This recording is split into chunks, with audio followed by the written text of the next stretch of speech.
Di Quran ada 3 sifat penyampai kebaikan. Satu, mubaligh namanya.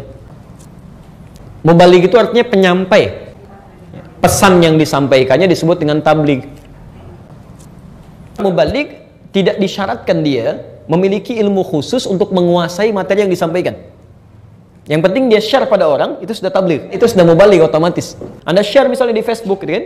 Lalu ada orang lihat status Anda atau share Anda, lalu dia amalkan. Man dalla ala khairin falahu ajruhu mithla ajri fa'ilihi min ghairi an yanqusa min ajri syai'. Siapa yang menunjukkan pada satu kebaikan kemudian diamalkan oleh orang lain, maka penunjuk ini mendapatkan pahala serupa dengan yang mengamalkan tanpa dikurangi sedikit pun. Yang kedua, da'i namanya. Da'i itu mulai ngajak. Kalau ngajak, itu minimal punya ilmu dakwah. Walaupun ilmu tentang fikihnya itu belum dalam. Misal, Anda ajak orang ke masjid, maka yang pertama Anda lakukan, Anda harus tahu kemuliaan tentang masjid dulu. Ud'u ila sabili rabbika bil hikmah.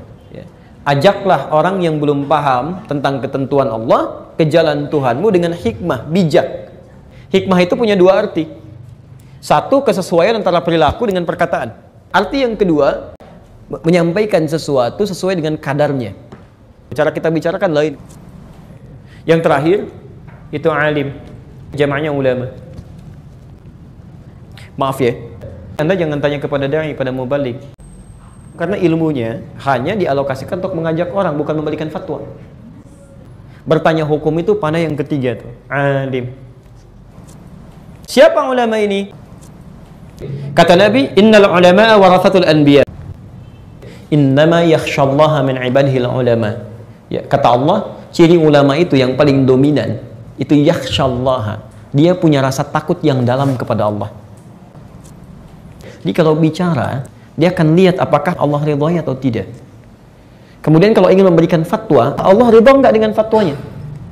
Kadang istikharah dulu, kadang berdoa dulu. Tidak setiap orang pintar disebut ulama. Tidak setiap orang baru baca Quran disebut ulama.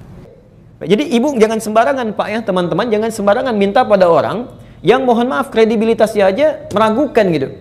Ya, maaf, memang pintar dia. Quran pintar dengan ayat-ayatnya, nomornya, hadis dengan macam-macamnya. Tapi perilaku kesehariannya tidak membuat kita yakin dia dekat dengan Allah gitu.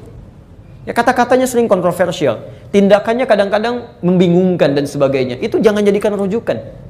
Itu berbahaya. Ya. Nah, karena itu Nabi pernah mengingatkan kepada kita, sayakunu fi akhiriz zamani, akan muncul di akhir zaman nanti, gitu kan? Dajjaluna kadzabun, orang-orang pintar yang sering berdusta. Ya, yuhadditsunakum bima lam tasma'uhu wa la yasma'unahu aba'ukum. Dia akan bicara pada Anda tentang konsep agama yang membuat Anda kaget. Jangankan Anda, kata Nabi, orang dulu pun bisa ikutan kaget. Ya, tiba-tiba ada orang bicara semua agama itu sama, gitu kan? Tiba-tiba ada orang bicara Al-Maidah itu bukan seperti itu, ya, tapi kesini maknanya dan sebagainya. Bahasa Nabi tegas sekali. Iyyakum wa iyyahum. Hati-hati Anda dengan mereka, dan mereka itu bahaya.